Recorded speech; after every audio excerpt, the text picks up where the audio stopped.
soon as we step on the mic, man, you notice the difference. Heavenly blessed with the melanin, baby, you know that we winning. No time for the long talk, got 120 on the clock. Wednesday, 8 through 10, all the bad vibes better stop. Cause you gotta come with that energy. Casual convos, baby, come down and just sit with me. Lil' Coco be spitting that remedy.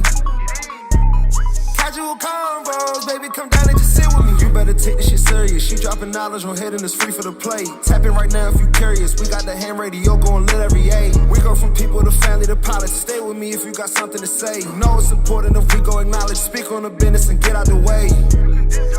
What you gonna say about my mama? She winning, you rockhead.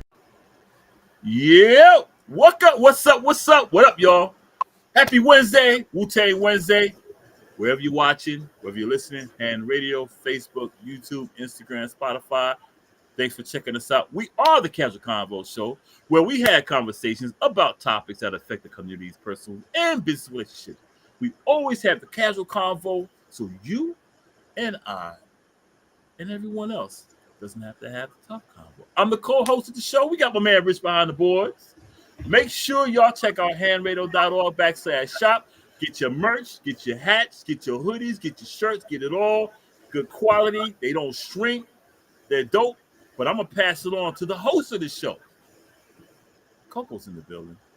Hey, what's up, y'all? Hey, how are you? Try to beat you to the punch. Well, what up, yo? Okay, so I guess we're going to start tonight. We're going to be talking about overcoming obstacles. But I want to say something before you start. Ladies and gentlemen, y'all look at her. She's talking about her hair. She's scared of that gray. Y'all get in the comments and be like, tell her how fly she look with that hair. We really gonna do this? Cause you fly as hell. And you acting like you're not. I ain't been asleep, man. Y'all get in the comments and y'all tell her how fly she is. Just don't say it. Keep it 100. Don't worry. I'm gonna remind them when they do. All right. So anyway, welcome to the Casual Convo Show, where we have conversations about. I already said that. What you doing? I told you. Yeah. I gave the intro. Oh, you did that? Yeah. I did all that. Where you been? All right. Well, first of all, let me do this. All right. Forget that. I'm gonna do my disclaimer. Listen, I have not been asleep in over 24 hours. Okay, so forgive me. Secondly, both of us, we're gonna apologize early. I'm in the middle of thunder and lightning and all kinds of other stuff. So if we had some technical difficulties, we do apologize ahead of time. Yeah. And I believe where Boscoe is like brewing, and he's starting to get some ruffles in the weather.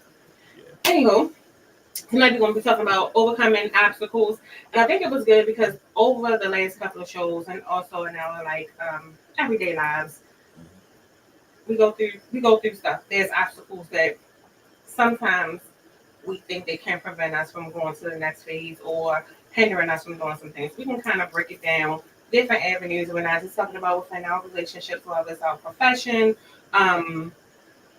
health, anything. So we're going first start with the mental health check-in. I guess I'm gonna go first before I forget. I'm tired. I'm exhausted. I'm not like tired. Like that's what I am. I will say, life be lifing, but I'm just being positive throughout. So I'm okay. Just tired. Just want some sleep. How about you, Boscoe? I'm good, man. I've been good actually. This past week, like I said, I went to go see a doctor, because I was going through some things. But I'm feeling good, man. Physically, a little beaten down because I've been going to physical therapy about my knee and my ankle, but that's all good. They trying to get I'm so flat-footed. They're trying to get me right, but I'm good mentally. You wear insoles? Yeah. Oh. I got some. Like I said, they're gonna make me some of this the contour of my foot. Okay. So they're gonna do that. And they said I might need to buy some more shoes, more wider shoes for the thing. But my shoes are comfortable though. But it's all good though. Everything's good. You got any thoughts for today? We want to jump right into Yeah, I got a quick thought. I love Angel Reese, y'all.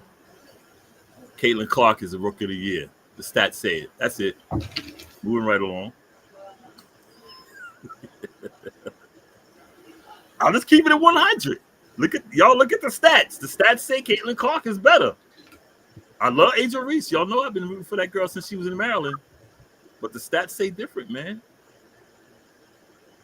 Shouts out to both women because shouts out to both women because they are bringing that buzz to the WNBA. They just got a big contract with Amazon and other places to televise their shows. I mean, their games. I mean, it's like a huge contract. Yeah. They're about to get that money. Shouts out to them rookies that came out getting Clark, and Angel Reese, and the rest of y'all. Shouts out. Y'all about to get this I ain't even gonna get down to that. I'm gonna wait because that's gonna start a whole another. Oh no, I'm talking about them getting in here and getting them girls paid now. Yeah. Yeah, them girls starting to get that money now, and I'm happy for them. I really am. Oh, because they making hella money off of them girls now. They want to keep it going. Yeah. Get more. Yeah. They better embrace them girls. Because them girls got them paid. All right. That's it. And so going into tonight's topic of overcoming obstacles. Like I said, a lot of times we came up with it because we always talk about obstacles, but we don't talk about when we encounter them, what can we do? Or what are some things? I think everybody's version of what an obstacle is different. Yeah. And I think it's important to not negate someone else's because a lot of times you hear, oh, that's just, that ain't nothing. Yeah. And I think it's important to understand mindsets and strengths and weaknesses, right? Where you may be strong, somebody else may be weaker with it, so they can't go over that. Or they may need a little bit more time. And we can't expect for people to process and maneuver in a way that we do. So I think sometimes being mindful of like, okay, this is not you, this is someone else. So I wanted to go in, so I'm gonna give some factual data that I'm gonna kind of break it down, right? Mm-hmm. So what does it mean to overcome an obstacle? Forgive me, honestly. It says successfully managing or surmounting it, usually through a combination of effort, determination, and sometimes outside help or resources. It can also mean getting the better of something in a struggle or conflict, or prevailing over opposition, temptation, or debility. So I just wanted to go over some examples of like obstacles to be physical. It could be anything from like having difficulty walking, like I know we talked about like health, things like that. Mm-hmm. It could be anything that stops you from doing something physically. Personal, like a knowledge or resources, interpersonal problems with other people or groups, communication, poor communication, employment wise, meaning like change in management, fear of change, fear of the unknown, and I really want to go into that, or a preference for the familiar, impediments, technical, organizational, cultural barriers that prevent a team from achieving its goals or person, monetary costly obstacles. You want to start? So let's go with you. I know you want to just. Lamont came in with that. Hi, Lamont. How you doing? So I know you wanted to start with the physical. So I'm gonna let you kick it open and I'll go next. Yeah. Like you named some of the obstacles, and each one of them. I'm not gonna say one is more prioritized than the other, but they're all important because I'm looking at the fear of change and the fear of the unknown, or the preference for the familiar. A lot of people really don't like change. You get into a groove or whatever, or just say you lost your job and you got to start a new one, and the environment you may get into might be different than what you came from, and just the point of having to adapt could scare people because you're new. You may feel like you're not as qualified or not as experienced, and you see people running around doing this and doing that. You're like, man, I don't know what to do, and that can put some fear in your heart when you may be on that level with their experience and everything to where you can do what they can do and perhaps better, but because of that fear, that's your obstacle. Fear, and fear is a mother. And people will say, "Oh, I don't fear nothing." Everyone fears something, and change is one of the main things people fear because they are so comfortable with things. With me, I think I'm setting my ways for stuff, and I can adapt to a lot of stuff, but that doesn't mean I want to. I think because like in my field, I'm a chef, and I get into a new environment. I'm not gonna say I feel intimidated by other chefs, but I'm like, what if they say do something, ask me to do something, and I do it different than them? And like, well, I thought you was a chef. I mean, that always comes to my mind. Like, but I do it my way, or I'd be like, how do you want me to do it? You know, that helps me adapt to where I break that fear, that obstacle. Like, okay, can I do this? Can I do that? Can I do this? And once I do it, I'm like, okay. And I watch people, see how they do things. I say, okay, this is how they do things. That breaks that fear of stepping out there and being afraid that you might screw some shit up. I'm gonna go a step further. I do agree with that, and I think even still, when it comes to that, I think when you talk about employee, like employer wise or professionally, Yeah. um, you ever see some people are afraid to be successful in their realm. Yeah. So I'm gonna do two things when it comes to that, and one would change would be that kind of change, and also I'm gonna tie into traveling because that's a conversation I had with quite a few people. Mm-hmm. And all right, I ain't gonna jump the gun. Just remind me to go back to traveling, okay? All right. So I think professionally with like the successful part of, and I'm gonna say I'm guilty, so I'm gonna use myself for an example. Mm-hmm. Whereas though there were times where I wouldn't apply myself to, I had a comfort zone or a safe space. Do that make sense? Yeah. Yeah. And then hey Richie, come on. So I wouldn't apply to certain jobs because I was intimidated. Yeah. So I'm like, when I feel like, Yeah. I know I got the experience, I know I can do it, but I had a fear of not only being successful, but going to the next step because I was already comfortable and I knew I could get this. That was going to be a challenge. So I had to start taking the challenges. Mm-hmm. And I think sometimes being able to accept no in your profession because you're going to have a lot of no's, you're going to have a lot of things that's not going to go your way. Yeah. Um, I think it's important to stay, well, I'm gonna stick to it and I'm gonna keep going because you ever see some people they stay in one place and you like you ain't never want to do that. No, I'm good right here where I'm at. Yeah. And I mean, and it's okay. I think it's okay for certain people, but I think that obstacle or fear of getting ahead and not Yeah. the unexpected. Some people are literally afraid of what the success may look like and what come with that. A Yeah. lot of people like a title, but some people really don't want the responsibility. So that's Yeah. my question to you because it's something that I go like back and forth with people about, and it's because I'm always playing devil advocate or I'm trying to think from another perspective. And I Mm-hmm. think sometimes we can want something for somebody, but if they Mm-hmm. don't want it, we can't want it for themselves. But do you think that's like a bad thing for people who like, okay, so let's say like if you had a friend and they like, let's just say they were a janitor, right? I'm gonna just use that. Working No, where? You say working what? they were a janitor. Oh, Like, okay, okay. Yeah. so, and you like, if let's say it's going on 25 years and they've been in the same position doing the same thing every day, it's accustomed to that thing. So you like, you never wanted to be like the supervisor of the, Yeah. or the lead janitor or nothing Yeah. like that. No, but that I don't want none of that. I'm right here doing what I do and I'm Yeah. gonna go home. Do you see anything wrong with that? I don't. I really don't, cause like I've already reached a point to where now I'm still a chef now, but I'm a step below what I used to be. And when you get a certain age, like I can see a guy who's been doing a job 25 years. I've been in this thing for 27, and I've been a supervisor for most of it. But now I'm a step below. I have someone over me, and I don't want to go any higher because I've been there, and also there's a lot of stress that comes with it. And some people just don't want the stress, and some people don't have that thing in them to tell people what to do and hold people accountable. Like me, I'm like I hold people accountable, but I don't have that stress of doing paperwork now. Right. and staying up all night doing inventory. I don't have to do all that, and that becomes stressful. And I'm good. I'm like, I'm happy what I'm doing. I'm doing what I love to do. And they say when you do what you love to do, you never work a day in your life. And that's I don't have a problem with people who been doing something for 25 years. They got so comfortable. They know it. They know it like the back of their hand, and they're making the money they want to make. They go home feeling good. I don't have a problem with that.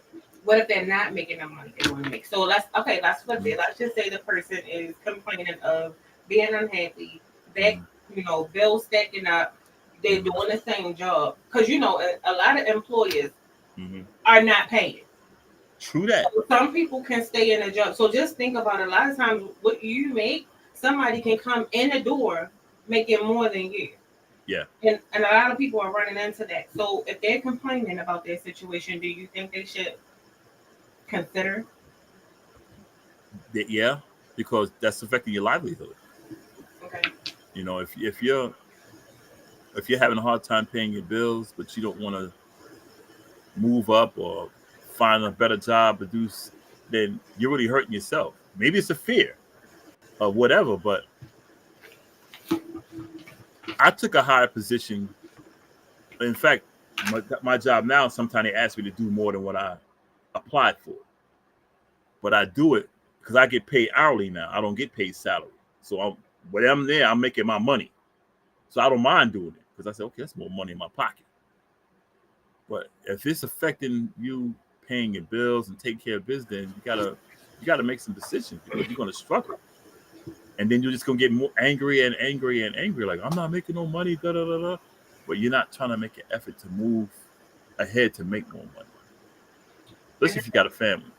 And I think to answer Lamont's question, well, his statement, he said you have to leave a job to get a bump. I agree with that because You that's got, what you got to do what? you have to leave a job to get a bump. Okay, I see what you say. Okay. Yeah. And I think that's I think when we talk about the obstacles of it, I think some people fear the change of, okay, if I leave here, Yeah. starting over, learning people, because some people do have a fear of change, Yeah. new environments, going Yeah. into something new, learning a whole new system, a whole new structure, a way of doing things. And some people, like myself, sometimes when you get to be able to do certain things because you have seniority and you teeter in the fence, you got to build that back up. But Yeah. conversation I wanted to bring in before I forget. You ever have you ever talk about traveling, right? Yeah. So I've had this conversation with my coworkers and immediate friends.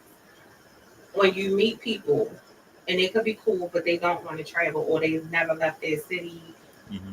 town, whatever. So Yeah. you're like, oh, I want to travel, I want to travel, I want to travel.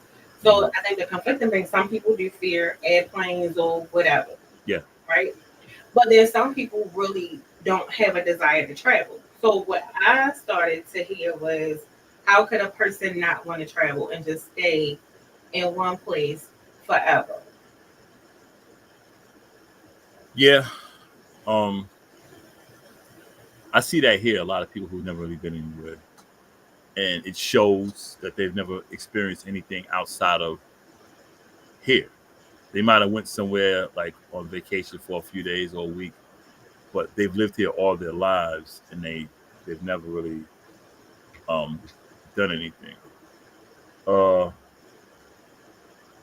I think everyone needs some type of change because you stay in the same mentality, Yeah. and that could affect those around you because you just don't learn things. Like I learned my biggest lessons in life when I lived overseas.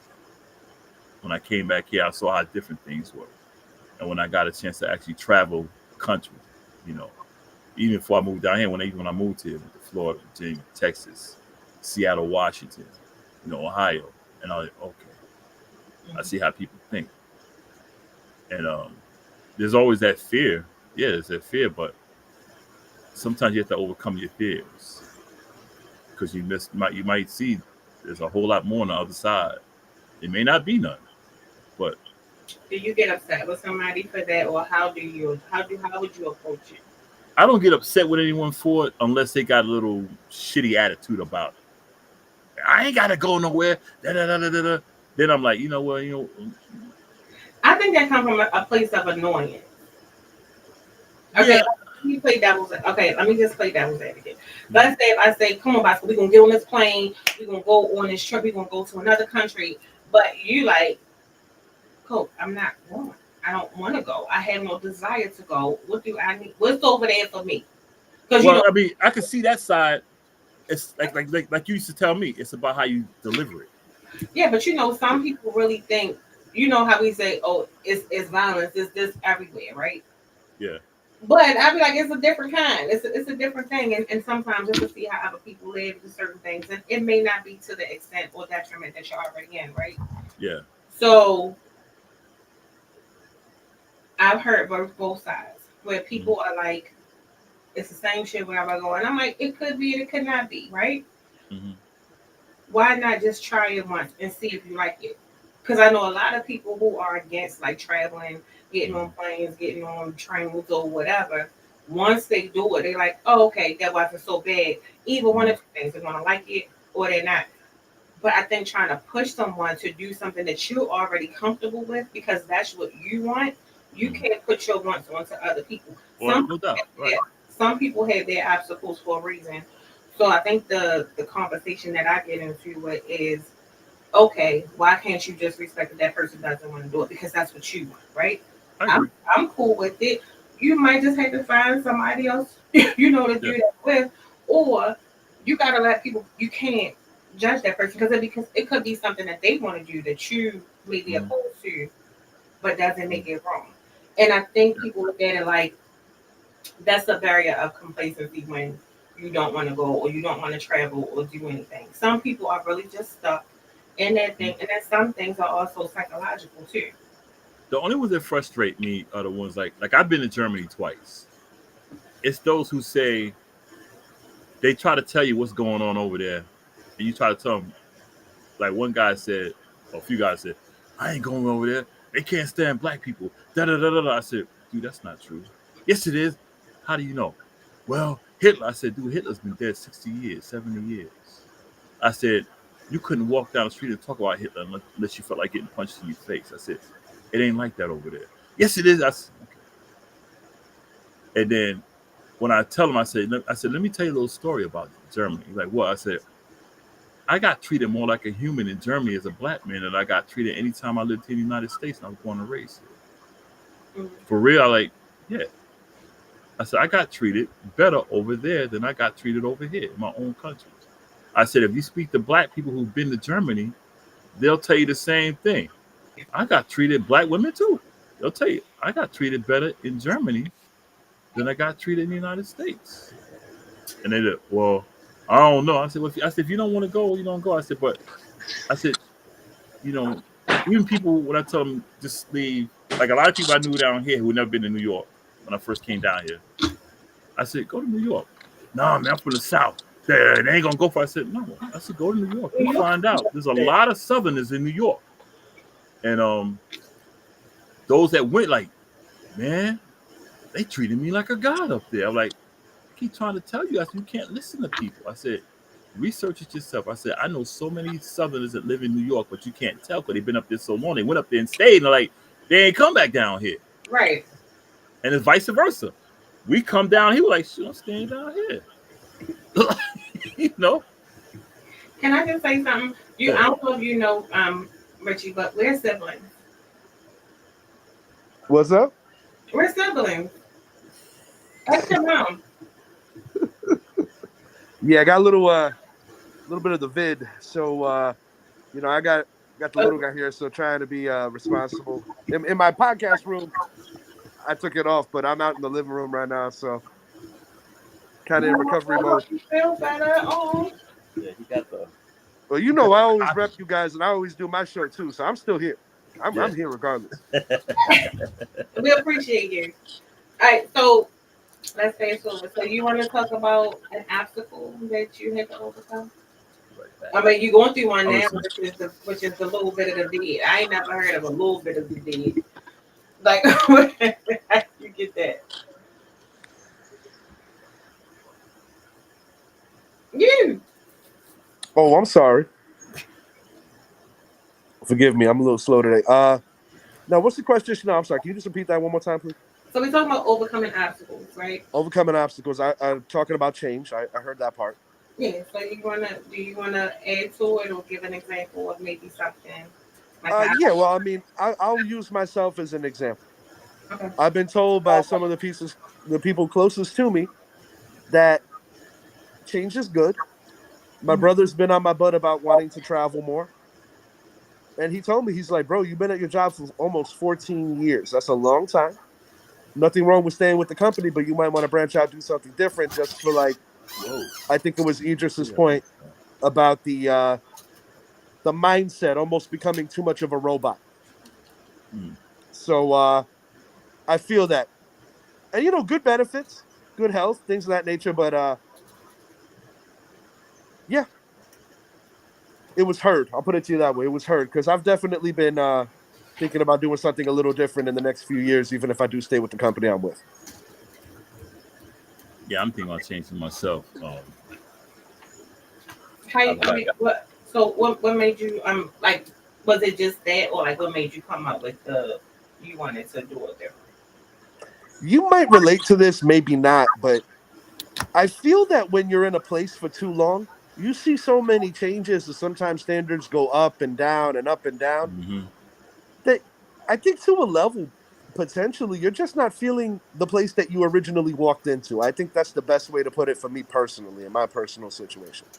Same here with mine. Kind of like the caliber of who's next to you, so to speak. Yeah, that's how it is with me.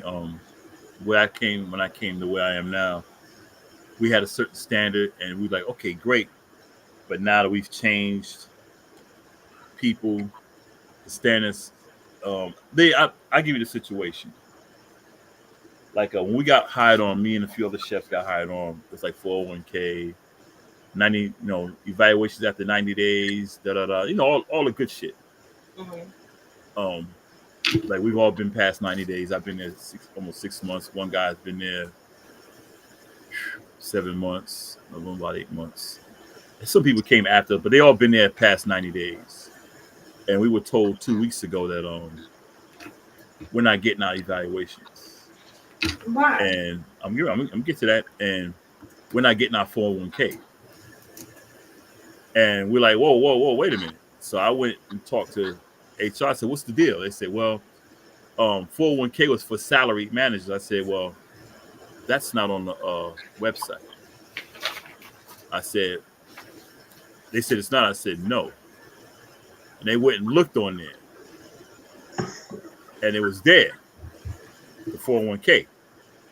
And I said, and y'all said we would get our evaluation after 9 days, and we'll all be moved up in pay. They said, well, that was the previous chef. And I said, that chef represents the company. If he said that, he represents you guys. So you have to. So they were going on. They said, well, how can we rectify this? Now, meanwhile, they took it off the website. It didn't tell us. Meanwhile, Shady. yeah. So they asked, what can we do to rectify the situation? I said, an application is a contract, right? They said, yeah. I said, what you put on the website represent the core values of the company, right? They said, yeah. I said, under the contract, honor your core values. That's how you fix. That's how you rectify. I said, these are your core values. This is what you put up. Honor it. I said, our applications are as chefs. We sign contracts. I said, if you don't honor it, it's a breach of contract. You hired us under false pretenses. So now they're scrambling. Now, yesterday is when I found out they took it off the site. But see, they didn't tell us. They tried to be sneaky about the shit. So I got to all the chefs. I said, look here, y'all. They took that shit off the site. They said, what? I said, about the 401k plan. They said, really? I said, go look. So they got them to look. They said, can they do that? I said, they can do it. I said, the thing is, I said, did y'all ever take screenshots? They said, we did. I said, keep the screenshots. I said, because I talked to a lawyer. The lawyer said they can't do that. And we can sue them for hiring the false pretenses. I said, keep that screenshot. Because we got to do this. We got to do a civil case. We got to all do a class action. I said, don't erase. I said, save it to your laptop, save it to your Google Photos. And see, now I'm ready to get out of the culinary field because it's a bunch of bullshit. Culinary field got a whole, and the higher up you go, the more bullshit you see. Like I'm at the chef level. I could be an executive chef and run a whole restaurant, but I see how they do people under me. And a lot of them didn't know that I used to be that. Because the guy that's over me now, he's trying to go for a degree that I already have, hospitality and tourism. He didn't know I had it until I told him Saturday. He said, "You got a degree?" I said, "I got a bachelor's." He said, "Really?" I said, "Yeah." He said, "I'm going to get mine now." I said, "When you graduate?" He said, 2026. I said, "By the time you get yours, I already had mine 10 years." That's what I told him. And see, now he's over me. But see, this is why I said I don't want salary. Y'all got to pay me by the hour, because y'all not going to work my ass like that. But anyway, I'm getting to make a change because I'm fed up with the bullshit. And like Richie said, things go up, things go down, things are going down. So I'm like, yo. All right, so do you think, I'm going to just throw another one, trying to get it all in. Do you think communication is an obstacle, and why? Do I think it's an option? Communication, do you think it's an obstacle, and why? It is. I'll go next. It is an obstacle because what I find with me, when people look at me, 6'1", 280 something, they say, "Oh well," and I'm just gonna keep it 100. They look at me as the dumb nigga. They don't think I got the education. Okay, so we're adding culture. Okay. Yeah, culture. And see, they think because I talk around there and I talk this New York language, they don't see me as this guy. So they try to talk to me as if, let's try to simplify so he understands it. I tell him, y'all don't have to dumb down your words. And there was always a saying, you never tell people how much your IQ is because it makes you seem like you're a little arrogant. But this is what I told them. I said, y'all don't have to dumb down what you're saying. They said, "What do you mean?" I said, "My IQ is 138. And when I told them that, everything changed. They went from talking to me like I was some dumb jock to I had some sense.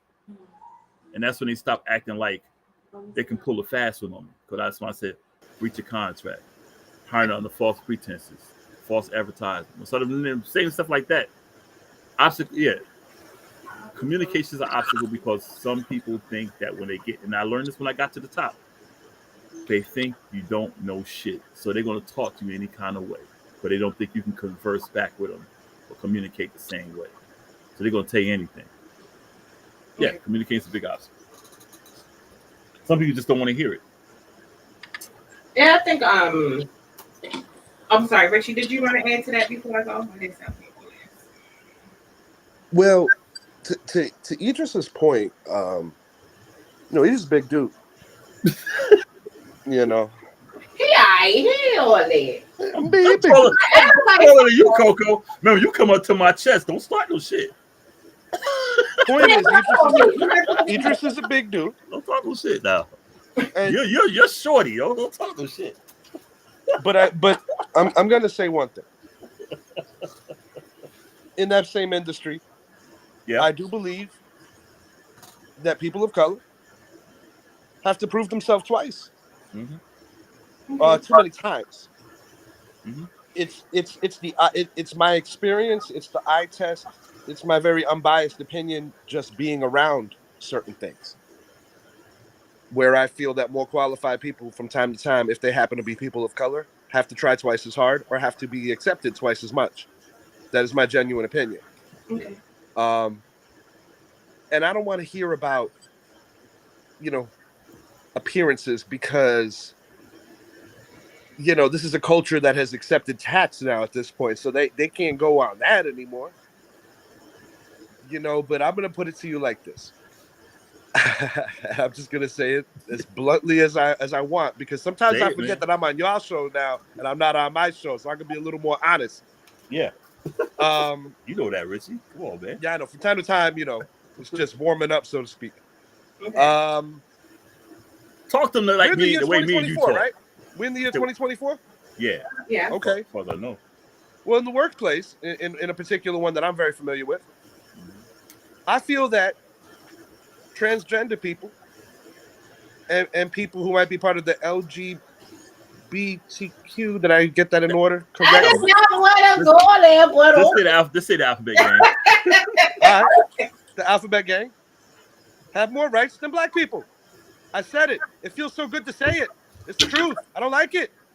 I I don't have like a it. theory on that as well. That's all I wanted to say. That Okay. part.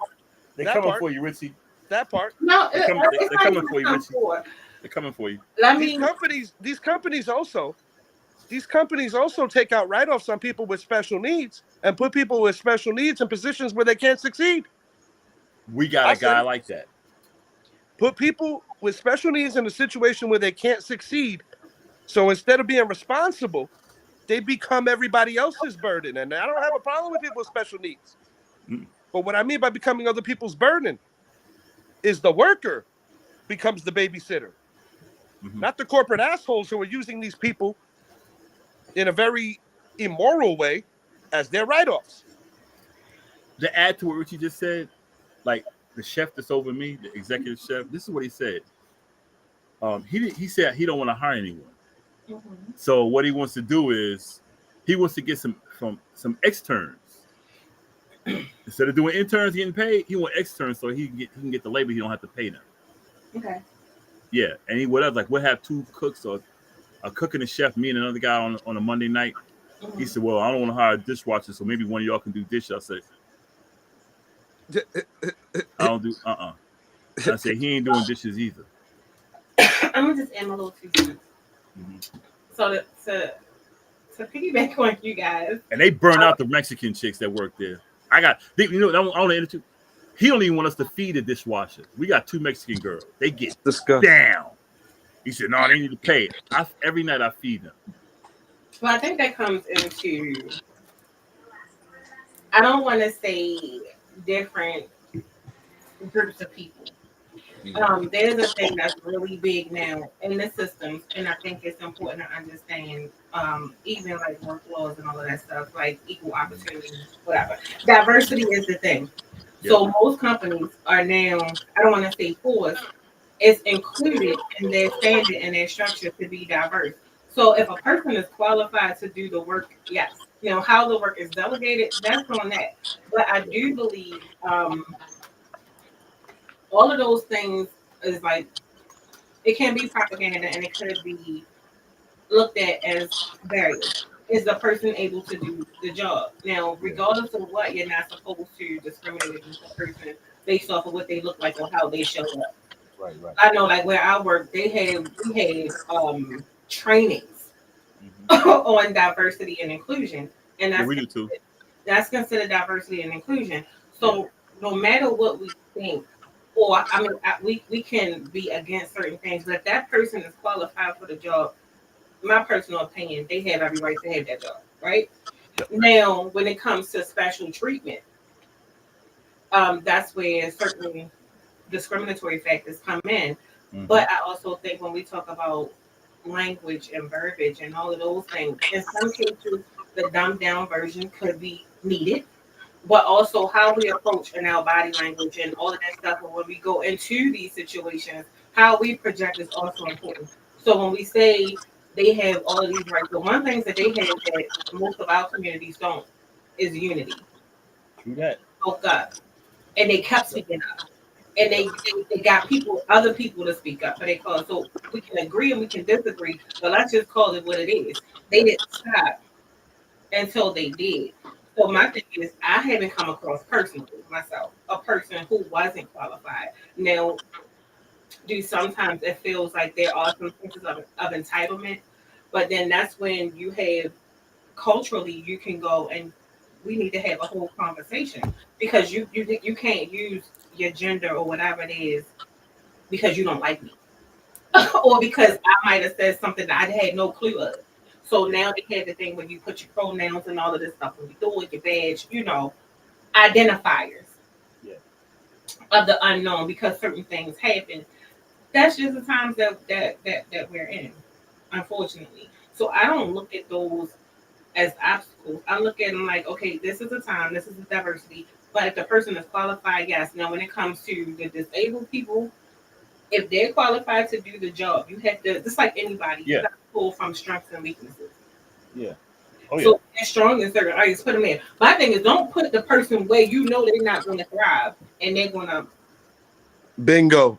You know, Bingo, if that was. you want to reduce productivity. Yeah, I have an empathy Absolutely. for all people that have any particular struggle because that's the human in me. But my thing is, if you're not putting a person that might have more challenges in a situation where they're not going to succeed, Right. get taken advantage of, it's very immoral for their bigger picture of getting tax write-offs, essentially. Basically. And one small thing that I'm going to mention on this on a personal level, just from an observation level of what I've seen and what I deal with, is that the pandemic made an excuse for people to chop off qualified talent at the top because then you can hire less qualified people in leadership roles, pay them peanuts, and give them that little illusion of having power. That's going on. That's what we got going on. And it's been a train wreck, to say the least. Yeah. Hey, I got one more thing to say. If you live in the Asheville area and you're looking for a chef, garmager, saucier, holler at your man. He put himself out there as an. We done became Indeed.com. I am a good saucier. And I know I love you. And if you know about culinary, you know the saucier. I'm a great saucier. Oh, okay. I didn't know you were done yet. What's a saucier? Oh no. Oh no. What's up, man? My fault, bro. I was saying something. something. Oh no, you good? What's up? What is a saucier? Good, making sauces and stuff like that. All type of sauces, no matter what it is. Saucier too. That's what I make sauces too. Yeah, okay. Can you make a tomato sauce from scratch? With tomatoes, yeah. Nah. Can you make a tomato sauce from scratch? Yeah. Can you make a dark roux? Bechamel? Who is she? Danielle. No, bechamel's not. Bechamel, never mind. What were you gonna say, Richie? I do like a female name though. Well, nah, bechamel is the Italian in me. The Italian in me started cracking up because I know how it is. I can't have no kids. I'm not a daughter like, bechamel though. For like friends of Italians that can really throw down on Italian food. Hey, is that? Yes, sir. It is. Paul know what I'm talking about. Paul know what I'm talking about. Paul know what I'm talking about. Yep. Yeah, man. But to this day, I don't know how my Aunt Mary put the cheese inside the meatballs and all those things imploding. But let me tell you something, bro. That was different. Yeah. No. Well, when they're Italian, Italians just know how to. Yeah. Shoot. All right, everybody, Boscoe, it's your turn. Give us the obstacle you overcame. I'll go last. Easily. Oh, I got a good one. Go first, Idris. I got a real good one, but go first. Having a felony, but having the experience and having to prove myself to those that I'm not the person who had the felony, and I bust my ass.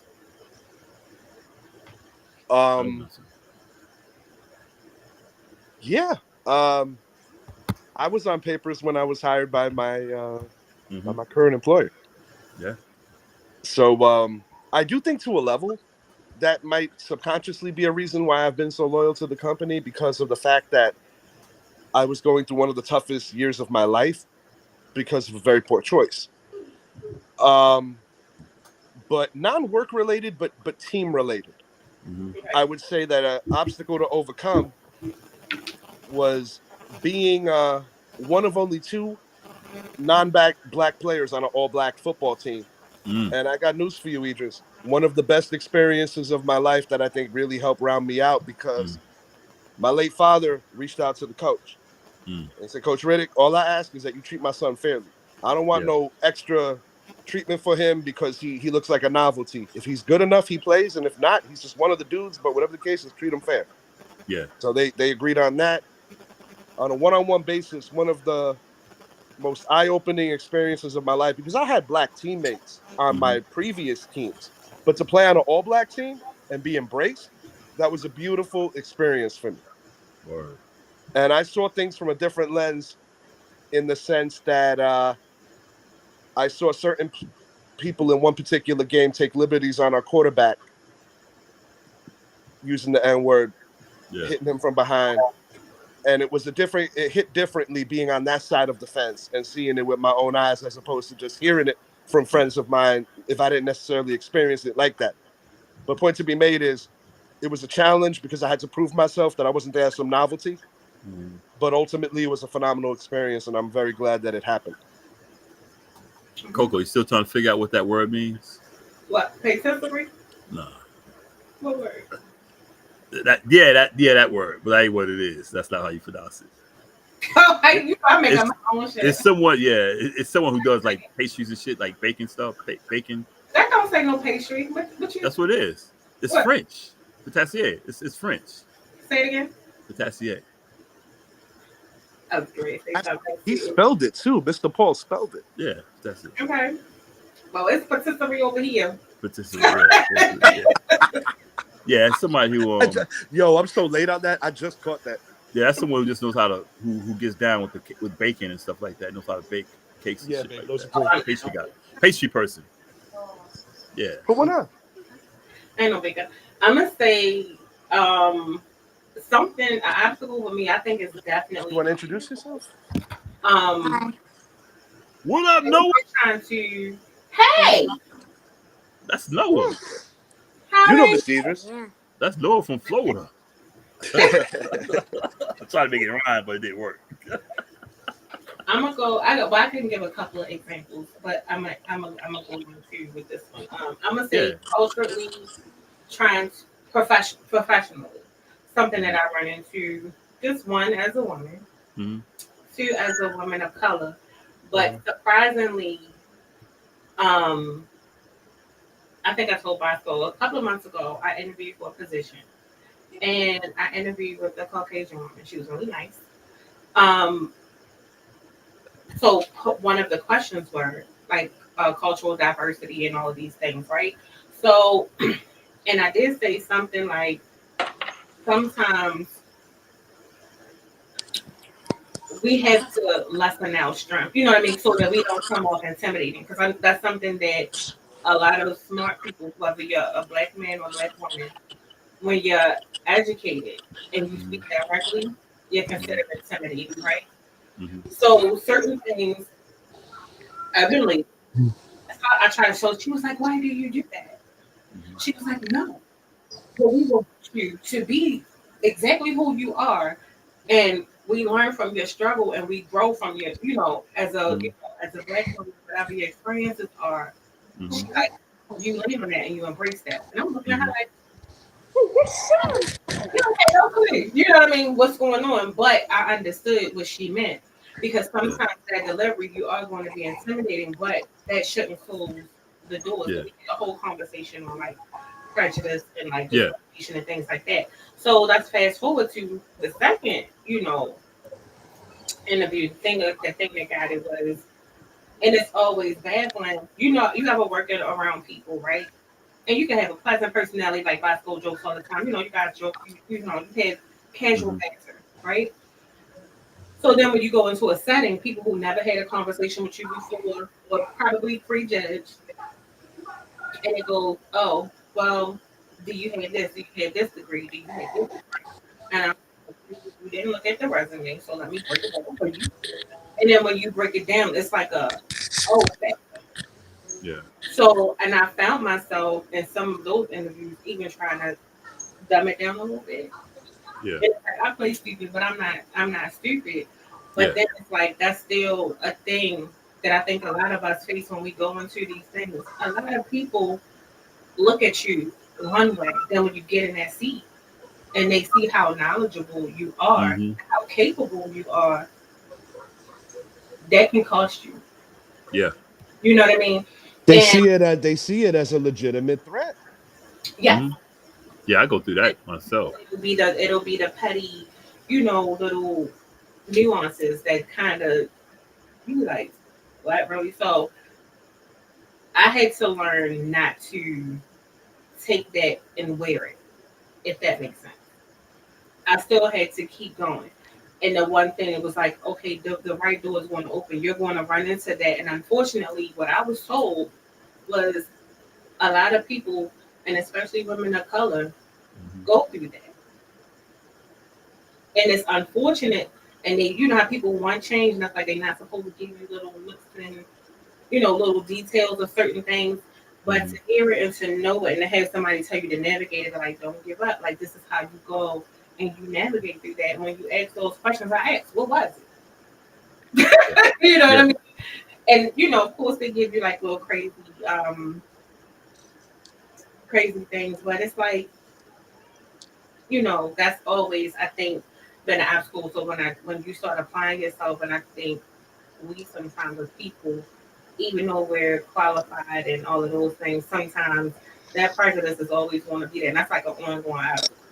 But you I think in my place, where I'm at, I think they would replace me if they could find someone to fill a position. They can't find anyone to fill a position. Everyone that came in there quit.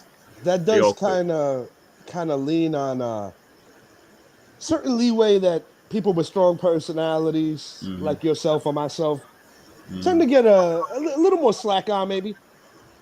Because see, I'm not the type of chef who raises their voice at the people. I'm like, yo, can you do this? Can you do that? You know, I don't demand. See the other chef like, I need y'all to do that. And I said, you ain't got to do all that, man. I said, you ain't got to do all that. And they look at me all crazy. I'm like, you ain't got to do all that. I said, like, yo, can you do this for me, man? Can you knock this out for me? Or I put up there on the board like, what you know, this guy got this, got that, da da da da da. I said, yo, when you get done, help the next man out so we can get done. And they like, that's all I do. And they like, well, we need to get this done.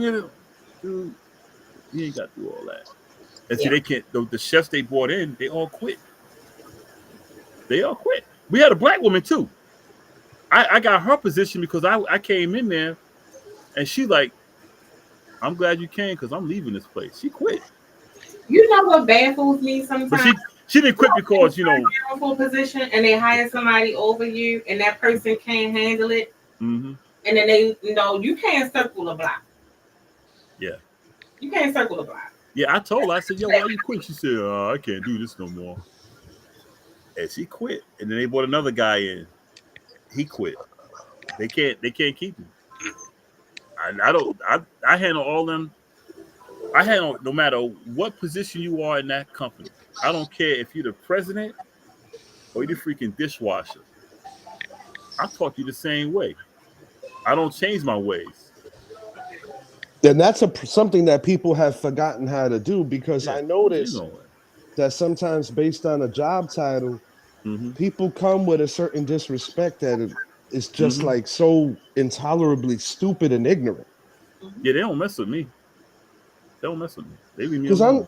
Because I'm the type that like, I'm the type that, especially with young people, because it's like you a lot of times with younger people, you have one legitimate time to make that first impression, because sometimes the first impression will literally last forever.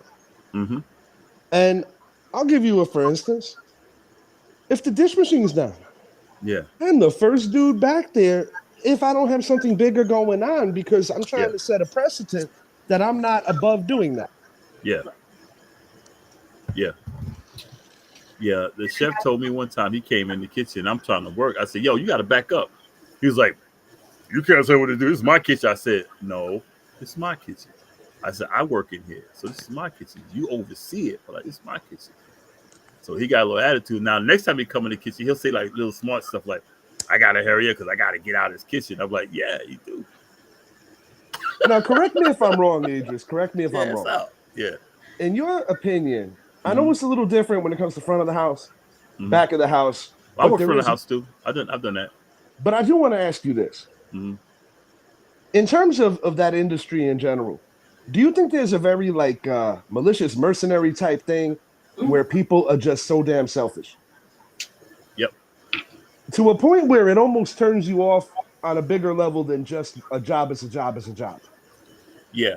I learned when I got my hospitality management, hospitality and tourism degree, I had already learned how to work both sides. And I was like, and I learned working on both sides that with cooks and chefs, they all keep the same mentality, like, forget them bitches on the other side.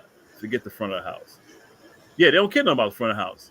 And when the front of the house got an attitude, and when I worked the front of the house, I was like, man, that shit ain't no joke out there. Because I you know. know, It's very thick on both sides. I just Yeah. think that what I was Can y'all trying to dumb say. this conversation down? Because I'm thinking in front of the house, you was really get ready to ask something about like home ownership or something.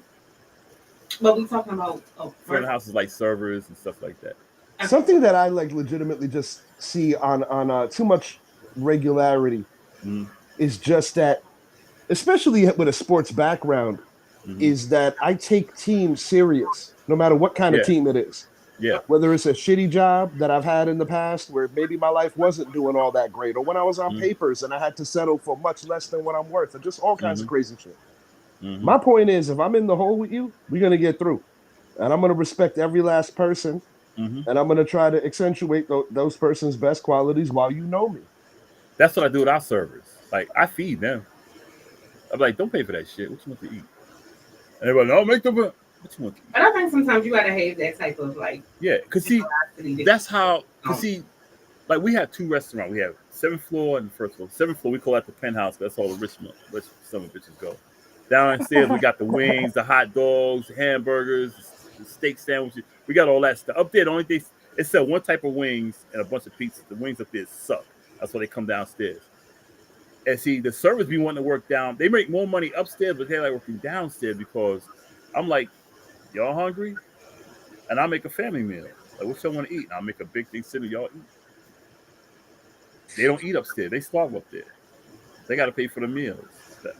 They only get a 20% discount. When you come to my kitchen, what you want to eat?